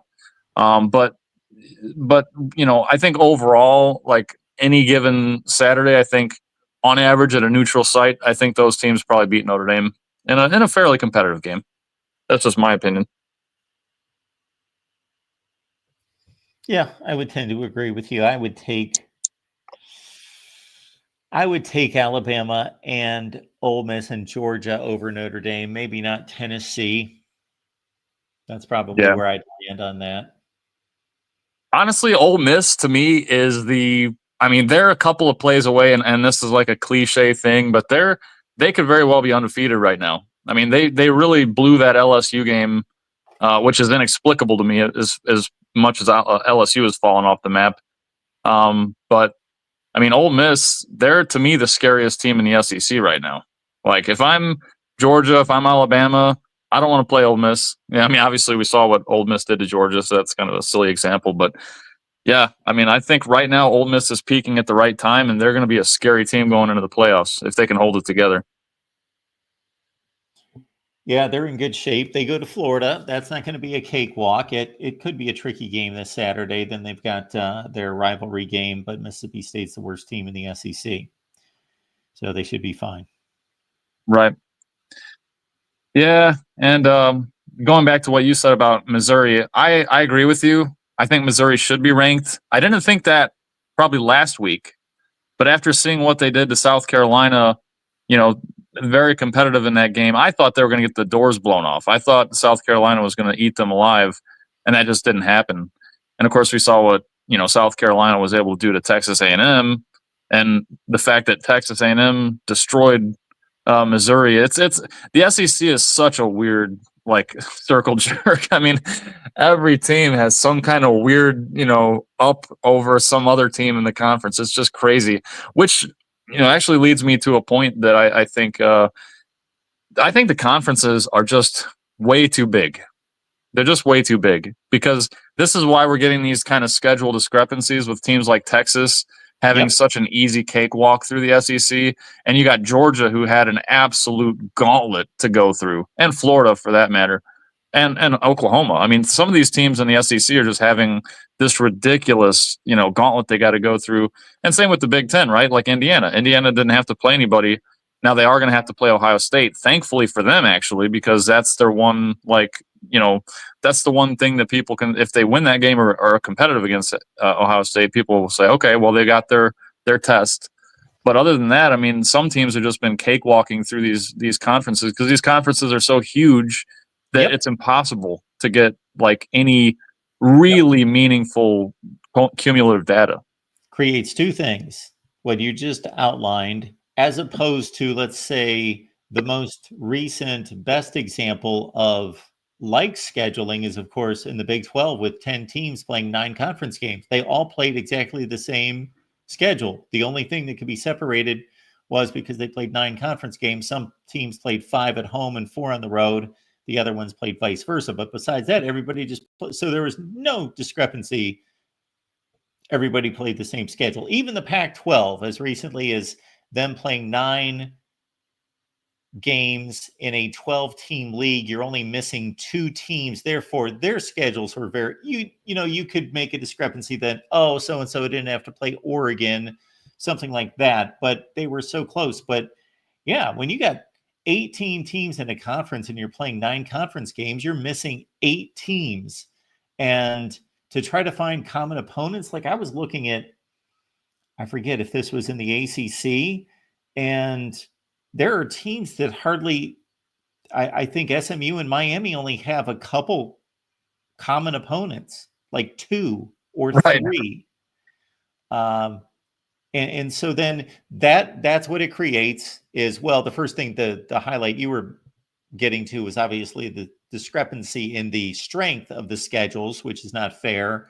And then I'm getting to, because you're not playing teams that you're competing with for a championship, then you are obviously getting into tiebreaker scenarios that don't involve head-to-head. They just involve these crazy, like, how well did you do against common opponents, and who had the highest seeded win, and who played against the teams with the best winning percentage. And that's always one that's like, okay, you win the tiebreaker because the teams you played had a 43% winning percentage and against 41%. Big deal. That's really how we're going to decide a conference championship spot. The other thing that came to light for me, Rob, in looking at this and doing these situational videos the last few weeks, and this makes sense, is that because of all the factors we just listed, it shouldn't be surprising that the teams at the top of these leagues play the worst records. Their opponent's winning percentage, which obviously if you took everyone into account would be 50%, you're talking like Indiana's was 16 or 18 games under 500. Ouch. Yeah. All of the teams I looked at, nobody had a plus 500 composite schedule in the conference. None of these conferences, none of the teams competing for championships. That kind of tells you they're taking advantage of bad schedules.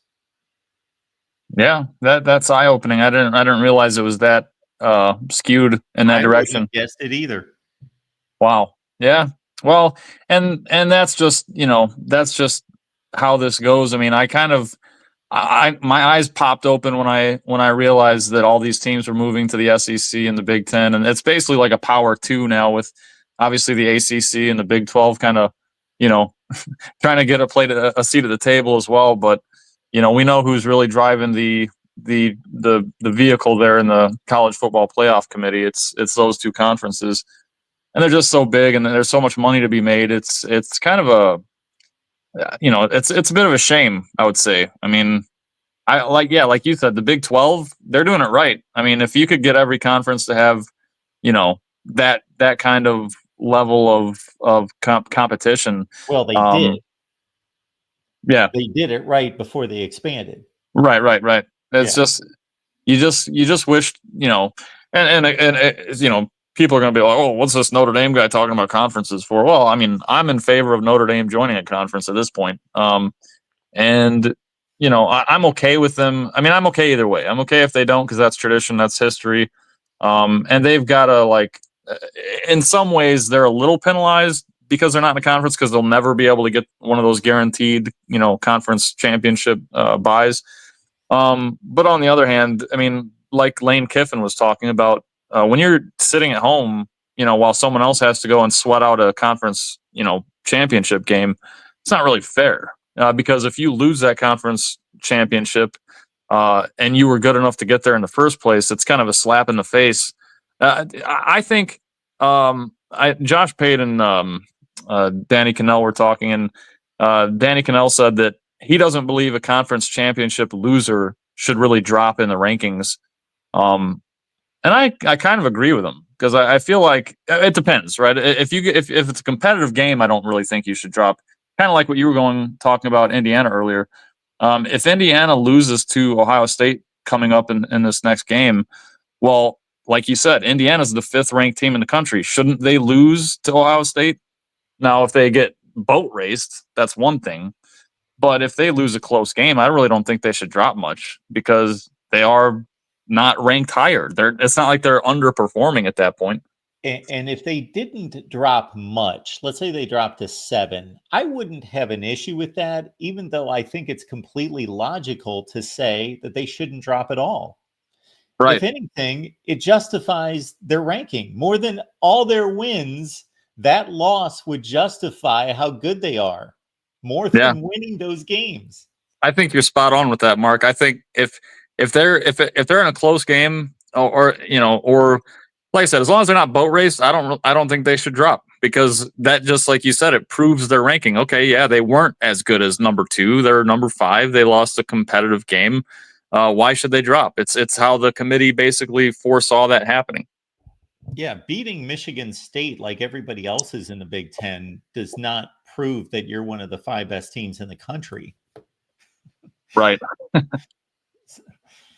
All right. Well, it's awesome talking to Mark. I'm going to let you go. I know you got other callers. So thanks, Rob. Appreciate it. No problem. Good stuff here at the Voice of College Football. Great calls out of everyone, as always. And we've got about 260 people on the line, maybe not on your particular channel, but we have simulcasted this out to as many channels as possible, all the channels that are involved with teams that are in the playoff chase. Now, we couldn't simulcast all of them because we've got a limit, but we simulcast to do as many as possible. So we appreciate you being here at the Voice of College Football. And keep in mind that I released a book. So we are talking to avid college football fans, folks. So as avid college football fans, check this out. Disputed National Champions, Historical Reset of College Football's 1990s. We went through every year of the 1990s. We dissected it. We went through the schedule. We went through the season, the preseason hype, who was supposed to be great, how the season played out. We went through the postseason results and how those were interpreted, what the final polls looked like, whether those were valid, who got left out, who got screwed. And then we talk about the aftermath of each season in regards to was it the dawning of a new era in college football because a particular coach or team rose to the top, or was it the end of an era? What was the impact of that particular season going forward? And then it's not just a historical book, because that was not my intent, but I chose the 1990s because I believe it to be the most impactful decade in college football in terms of defining how we name a champion. So we went from the strictly poll era of the AP and the coaches poll in 1990 to the Bowl Coalition, which what that did was it ensured that number 1 and number 2 would play if they didn't play in the Pac-12 or the Big Ten. But I won't explain that. Then we get to the BCS era, which launched in 1998, and then on into the playoff eras later. So we take the results of every season in the 1990s, and this is where the fun comes in. We placed those seasons into different eras. We took 1990s results and there were no conference championship games then. We let you know these are the teams that would have played in the conference championship games. These would have been the conference championship games. And then this is what it would have looked like 7 years later in the BCS formula. This is what it would have looked like in the 4-team college football playoff, who would have made it, and the 12 team that we're currently in. So you can look at every 1990s season from 1990 through 99 and say, under the 12-team format, this is what would have happened. And then we even projected toward the proposed 14-team playoff. So I had fun writing it. I think you'll have fun reading it. And you just go to Amazon, look up Disputed National Champions. You can grab the link. It's in the description section of the video we are currently on. Muley stopping by here, the voice of college football. What's going on? Hey, Mark, how's it going? I am doing well. How are you? I'm doing well. Getting that book, as you mentioned. I've been meaning to get that. I appreciate it. Yeah, I definitely want to read that. So, yeah, anyways, what are these rankings, man? What are these rankings? Like, I've been listening to this call, and I've listened to the points that DeRio made or the previous call, the Notre Dame dude, and whatever it may be. I think DeRio made an interesting point about putting Bama above Miami. It's where it's like if Bama loses in the SEC championship game, because if they win out, it looks like they're gonna probably make it based on like common opponents their common opponents records, right? My thing is there shouldn't be an SEC team being left out for losing in the SEC championship game. How about the other championship games? That's where it gets interesting, because then it becomes a bit hypocritical, because there's only a few spots, right? And yeah, I feel like when it comes to SEC and Big Ten, that should be. But then it's like if someone comes and says, "Oh, well, what about the ACC?" Because personally, for one, I don't see why Miami is one. They're ranked in the middle of the heap of SEC teams. Two, they're ranked above Ole Miss, Georgia. And while we're at it, why is Miami so much higher than SMU? Because they beat Louisville, Duke. You know who else beat Louisville and Duke? Yes. SMU. Yeah. It's funny.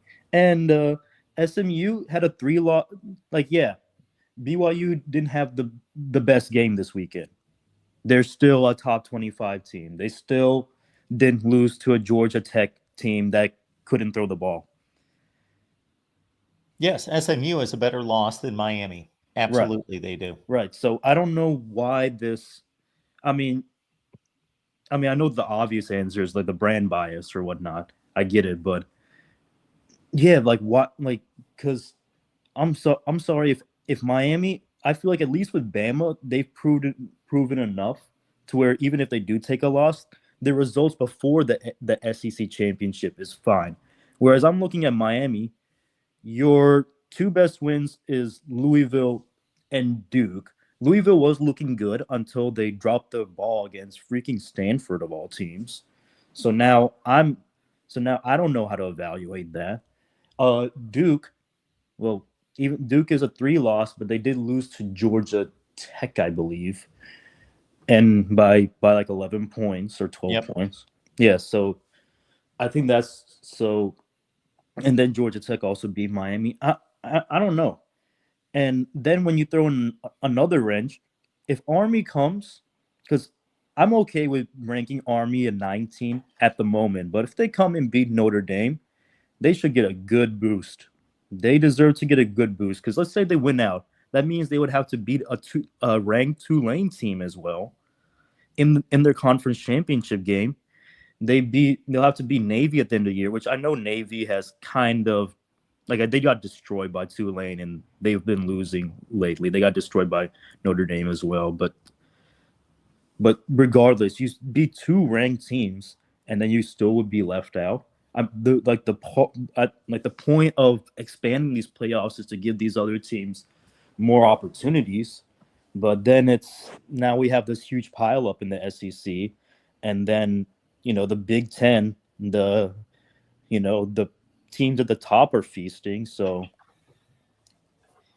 yeah, I don't know what I'm just looking at this and it's like, okay, BYU dropped, and I can understand you might drop them below like SMU if you want to say, okay, well, that was earlier in the season. It was a close loss. SMU's been playing better, but they put them right next to each other. If they're going to be right next to each other, why is BYU below SMU? And I don't see anything because I also saw people saying, well, BYU has had so many close games. They had close games against Oklahoma State and Utah. Those were the two, and SMU. But like, can you fault them for being close with a top 15 team? Yeah, they shouldn't be penalized. They should be given credit for that one. The other ones, they should be penalized. I get that. Right, but I've been seeing like people making the thing that BYU has had so many close games. They've had 2 close games against Oklahoma. I think the Baylor was a one score game at the end, but they were blowing out Baylor, and then Baylor made a comeback. Who, by the way, Baylor is not a bad team, for one. So, other than that, off the top, I'm pretty sure all the other games they've handled pretty well. They blew out Kansas State. I mean, then again, I don't know what's happening to Kansas State and Avery Johnson, but that's a different discussion. But yeah, I'm just looking at this and I'm just saying, like, where's the reason? Like, why is Miami like so?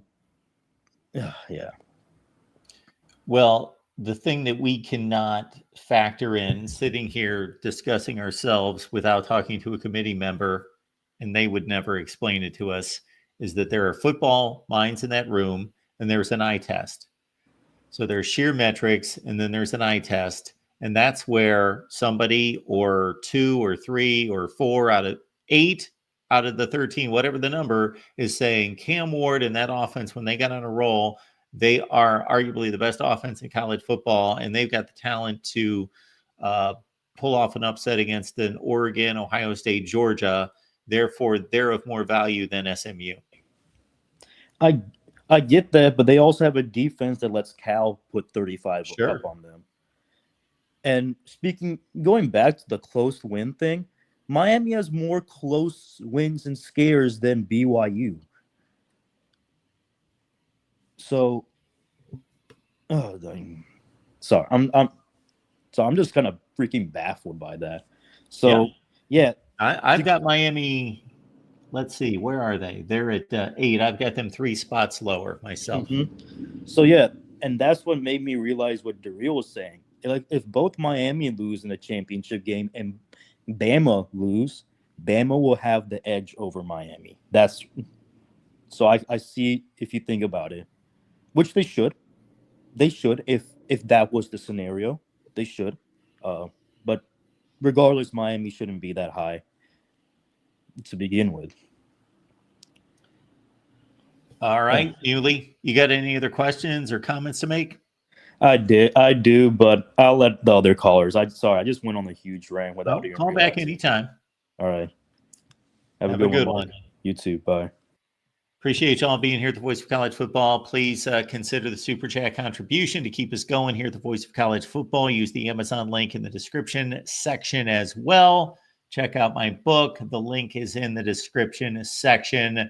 Just one other note concerning something that Muley brought up would be the whole approach to conference championship games and penalizing teams or not penalizing teams. And I don't think that I'm not going to come hard at, this is a pure data point and this is what it is. And it's just another game that needs to be evaluated. And if you lose 41-10 in a conference championship game, bam, get rid of you or whatever. Because I understand the argument that why are we penalizing a team that is advanced above all these teams in their conference to make the conference championship game, and maybe they get blown out, they have a bad night, they played one of the top 3 or 4 teams in the country, whatever the case might be, and we're penalizing them. So I understand that argument that we shouldn't penalize a conference championship game loser, but also it's a football game that's played. It's a data point that has to be taken into consideration. If we are valuing and crediting the victory and the dominance of the victory for the team that wins the conference championship, they just won the conference championship based on that performance. Therefore, there is always the flip side to every football performance. There is the performance of the other team that was on the field with that team. So it has to be evaluated. It just has to. And that's another point that I brought up when this 12-team playoff was announced. And I went through the last 15 seasons, and especially the last 10, because we had a playoff and a playoff committee with rankings. I looked at the rankings pre-conference championship games and post-conference championship games, and you would not believe the number of Wisconsins out there that were safely in the playoff at number 10, let's say, before the conference championship game, but lost to go from 10-2 to 10-3 and drop to number 15 in the country, and therefore they would have missed the playoffs. Now, the question is, would the committee treat that differently with the playoff spot on the line versus just, hey, we're ranking teams, and whether they're 12 or 15 or whatever, it's not that big a deal. We'll never know that. All right. Right here at the Voice of College Football, we got Adam stopping by.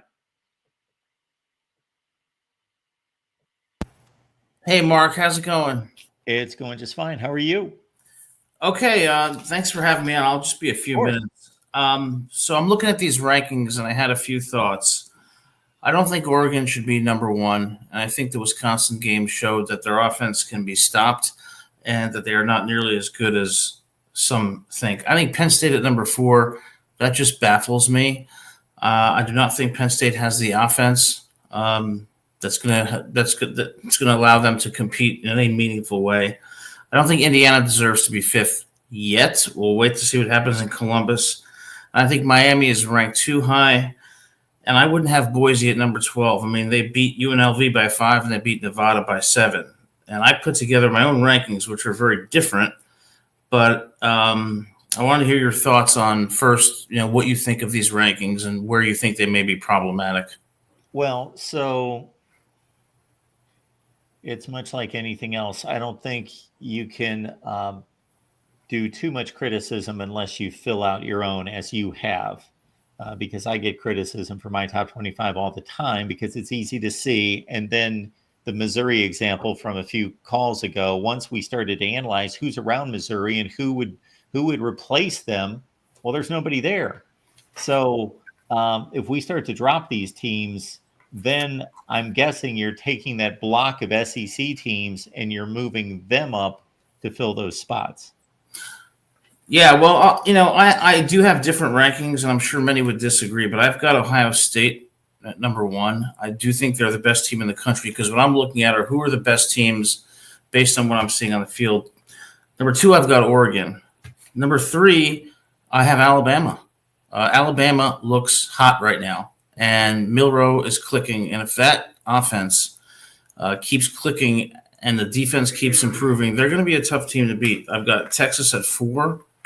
I've got Ole Miss at 5. I think they're a dangerous team. And at 6, I've got Penn State. 7, I've got Indiana. 8, I've got Georgia. 9, I've got Notre Dame. 10, I have Miami. 11, I have Tennessee. And I'm going to tell you, number 12, and people are going to think this is crazy too, South Carolina. Tim Tebow just said last week that's the team that nobody wants to play. I know they have 3 losses, but they're on a 4-game winning streak, 3 of the 4 of which they won by double digits, including over A&M and over a Vanderbilt team that defeated Alabama. So what are your thoughts on that, on those rankings and about South Carolina? Well, you're taking a more subjective approach. So basically, you are ranking teams based on your confidence of how well they will play in this playoff and how much talent they have and your evaluation of their play on the field. And aside from what the metrics tell us and what the results tell us. Now, obviously, all those teams are in the running. You didn't just grab a 5-5 team from somewhere and say, I really think they're great. Right. So all those teams are only a few spots off, but you're implementing your confidence level of those teams for one thing. Well, I'm basing it on what I see on the field. And, the Vandy victory by South Carolina was on the road. Okay. They did beat an A&M team that, is pretty darn good. They're on a 4-game winning streak. And Tim Tebow last week, when he said that's the one team that nobody in the country wants to play, goes to my theory that when you talk about assessing performance over the course of a season, it depends on how you define over the course of a season. I define it as looking at the entire body of work, we're placing emphasis on the upward trajectory of a team. I mean, let's look at some of the committee members. Ward Manuel. Okay. He's the Michigan AD. You have Kelly Whiteside, a professor at Montclair State University. I know a lot of professors, and I'm not so sure about that one. The AD at Miami University of Ohio. So, and the AD at the Naval Academy. So why do those individuals who also use subjective assessments have any more qualifications to make a judgment than you do or I do? I think what they're looking for is for those committee members to be split basically between the academias and their studious approach to metrics and analytics and breaking those down, and then bringing in football people to talk about what these teams look like on tape and merging those two philosophies. And it's more nuanced than that, but those are the basic two approaches that they're trying to meld into these committees. Yes, well, I would keep academics as far away from the real world as possible, and I hope none of my colleagues hear me saying this. But, I read your book, and I will tell everybody on this show, the book is excellent. The writing is excellent. The analysis is first rate. But the reason I think you have that great book is because the metrics are so flawed. And that is Exhibit A for my explanation about why relying on these metrics yields disputed and sometimes very imperfect results that would otherwise be avoided if we used a little more common sense and looked at the teams who are the best now, like the NCAA does in college basketball. I'm sorry, Adam. I just wanted to say another evaluation I have of your approach, and correct me if I'm wrong, is that you are, while taking the entirety of the season into account, you're very much looking for the teams that are playing the best football now. That's correct, because the best teams now are ipso facto the best teams. That doesn't mean that the season doesn't matter. Yep. It means that I'm defining the word matter or over the course of a season to emphasize an upward trajectory. And I think that yields a fairer result. And I think it yields a result where the best teams are truly playing for the national championship. These rankings do not make any sense. And your book highlights the flaws in what has gone on in college football. And those flaws continue because we have people who are making safe choices. We have people who are making choices based on metrics that do not yield the best teams. And I would submit that South Carolina should be in there, that Indiana, Miami should be lower, that Boise shouldn't be in there, and that Oregon is not number 1, and Penn State has no business at number 4. But again, those are just my thoughts, and I could be wrong. So thanks for listening to me, and always for a great show. Adam, appreciate you being here. Thank you for your support. Adam's live with the Rutgers Show every Monday at 7 Eastern, correct? Correct. Yes. Monday at 7 Eastern and post game on Saturday. Have a great night. Thanks, Mark. Thanks, Adam. And just to highlight another thing that Adam was talking about there that I think is an interesting point, and there's not a perfect answer to it. Do you reward the season? Now, fortunately, most of these teams stay consistent, fairly consistent throughout the season. The best teams in the country stay consistent. It's not like Oregon got off to this horrendous start and just blindsided us by losing their first 5 games. And now they're playing like Oregon we expected, and they've kicked it into gear. So that almost never happens. I can't even think of a good example. USC of 2016 would be the best one I can come up with. 1-3 to start the season. Sam Darnold kicks it in, and they get him on the field and they win 9 consecutive games and finish number 3 in the country, but they missed the playoffs because they lost 3 games. That's the best example I can go to off the top of my head. So fortunately, these teams are generally consistent. Yeah, there are ebbs and flows to the season, but most of the ebbs and flows to the season are from all the 6-4 and 4-6 teams out there. These teams, there's not a whole lot of ebb and flow. Yeah, Ohio State played a bad game against Nebraska. Yes, Georgia played a bad game against Kentucky, but they didn't lose. The one egregious loss on the board is, of course, Notre Dame losing at home to NIU. So we don't have to deal with that too much. But Adam is still giving more value to, well, the playoffs start in December. We're not playing them in September. We're playing them in December. So we want the 12 best teams in the country in December to be playing. And let's say South Carolina, they're 7-3 right now. Let's say they win their last 2 games, which they've got a scrimmage coming up this Saturday. Then they play Clemson, which would be another notch in their belt. And I do think at this point, without giving it much thought, that South Carolina is a better team than Clemson and should win that game, although they've got to go on the road. It's a noon game. So let's say they finish 9-3. Okay. A lot of you would state there should never be a 9-3 team in the playoff. Never. But you're fine with 10-2 teams. So why the dividing line that is so severe and so entrenched at 10-2 versus 9-3? Why is it there? Why isn't it between 9-3 and 8-4, or between 11-1 and 10-2? Oh, well, we wouldn't have enough teams to fill the spots. I had a couple of criticisms to a video I posted a few days ago, and the criticisms did not make any sense for the mere fact that based on the criticisms of teams that, quote, should not make the playoffs, we wouldn't have the number of teams to fill the spots. So we couldn't even fill the spots based on some people's standards. Falconer TRX, thank you so much for the super chat. I appreciate you. Falconer TRX is on board with us on the Miami show each and every Wednesday night. So you folks watching on the Miami channel, you know exactly what I'm talking about, but everybody should know this. Excellent Miami show. It's our longest running show here at the Voice of College Football. Longest running show, 402 episodes of Miami Live with myself and Cam Underwood from State of the U. He's the chief editor at the State of the U platform on SB Nation for Miami. Knows his stuff, fun guy, storyteller, great co-host. We have a great time. We've been doing it again for 400 plus episodes. Falconer TRX, always there for us. That's Wednesdays at 7 o'clock Eastern time. That should be a go-to for you. Even if you don't like Miami or could care less about Miami, try it out one time. Join us on Wednesdays at 7 p.m. Eastern time. Falconer says here, playoff system, you can win games on the schedule.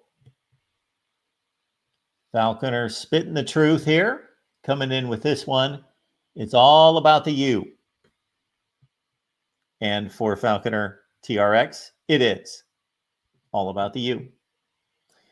And lock of the week, Miami, Natty, Cam Heisman. Would that not be something? Cam Ward just needs to avoid those dry spells, those cold spots in his game when he goes 5 for 12 over the course of the 2 middle quarters that kind of hold him back. But thank you so much for the contributions, Falconer TRX. We've got the USC show coming up with Matt Zemek. It's over on the USC channel. That's at 10 Eastern and 7 Pacific. That is tonight. So looks like I get myself an hour off, and then we're back at it with USC Live, 10 Eastern, 7 Pacific, right here at the Voice of College Football. We have run through all the calls. We appreciate your calls. We will continue to break it down. I've got a conversation, so we got some really good stuff coming up here, folks. At 10 in the morning, we've got a video release with Steve Dace That's on the main channel. So be looking out for that. 10 a.m. Eastern time on Wednesday. Video release, Steve Dace and myself.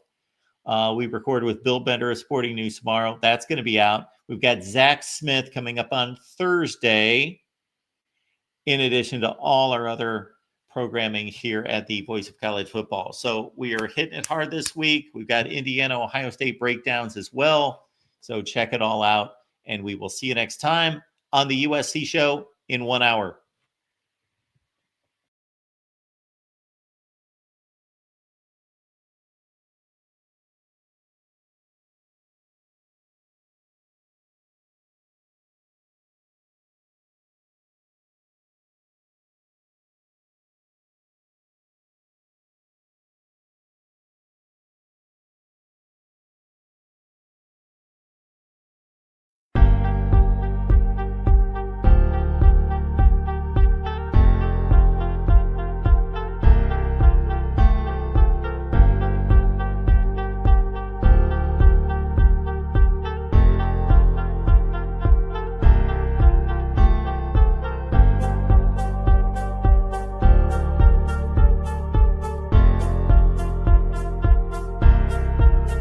College football is even more exciting with some action on the line. And the games are even better when you're cashing in. And the Voice of College Football is the place to be to get the greatest value. Let's start with my picks. 75% against the money line, 58% against the spread. I've got a 40-year track record. In fact, in 2023, at $100 played per game, you would have netted over $9,300. And guess what? I'm just the warm-up act. Steve Merrill, our ace in the hole, show stopper from Wager Talk. 6 years with the Voice of College Football, over 30 years in the industry. Steve gives us analysis on all the big games, but you can't miss Steve's weekly under-the-radar pick, which went 21-5 against the spread the last 2 seasons. I repeat, 21-5 against the spread. You also get picks from some of our top analysts here at the Voice of College Football, including Steve Dace and Matt Zemek. Become a YouTube channel member or Patreon member for just $99 per month. Go to the main channel on YouTube, click join, and select the betting tier. Do the same thing on Patreon. Make 2024 a winner now.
College football is even more exciting with some action on the line.